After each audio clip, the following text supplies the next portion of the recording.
كان يمتنع عن الكلام ويبتعد عن اللعب مع الأطفال، إلا أنه قرأ القرآن الكريم قبل أن يبلغ عامه الثالث دون أن يعلمه أحد حرفا، وأتقن لغات العالم في سن الخامسة. المختصون أجمعوا على أنه مصاب بطيف التوحد، لكنهم أكدوا في ذات الوقت أنه بذكاء 25 طفلا. الطفل المعجزة ساري عزام وقصته الكاملة. يعيش ساري في عالمه الخاص مستقلا، لا يبالي بما يحيط به ولا يفكر في العواقب. بدأت قصته قبل أن يبلغ عامه الثالث، حين أمسك بكتاب الله ليتفاجأ ذووه بقراءته للقرآن الكريم، وهو الذي لم يكن قد تعلم حرفا. الرحمن علم القرآن خلق الإنسان. ساري ابتدى بقراءة القرآن الكريم كان عمره 2 و8 شهور لوحده بدون أي تعليم من أي شخص، حتى كان تواصله معنا ضعيف، يعني ما كان يحكي.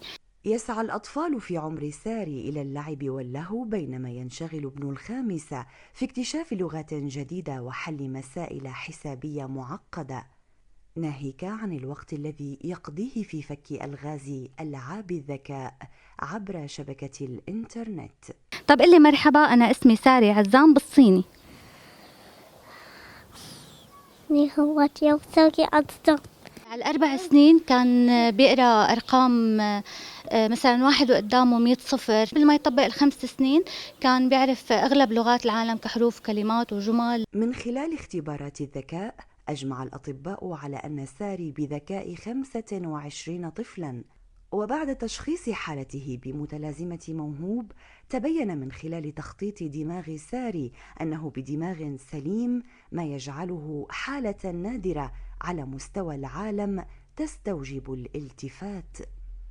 طبعا ساري هو حالته طيف توحد مع متلازمة الطفل الموهوب. نحن كأخصائيين عملنا له اختبارات ذكاء، اختبار ستانفورد هات، اشتغلنا عليه، فهو طلع بيعادل تقريبا 25 طفل ذكي. صورنا له الدماغ فطلع معنا. هلا المفروض المتلازمة الطفل الموهوب يطلع عنده تلف بالقسم الأيسر. بعد هيك قدمناها للأطباء، طلع معه ساري إنه الدماغ عنده ما في شيء تماما، ما في أي خلل.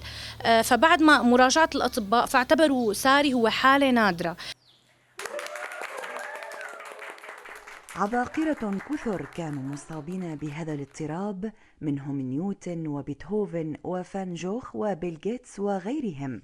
فهل يجد ساري اليوم داعما حقيقيا يستثمر قدراته الخارقة ويجعل منه عبقري زمانه؟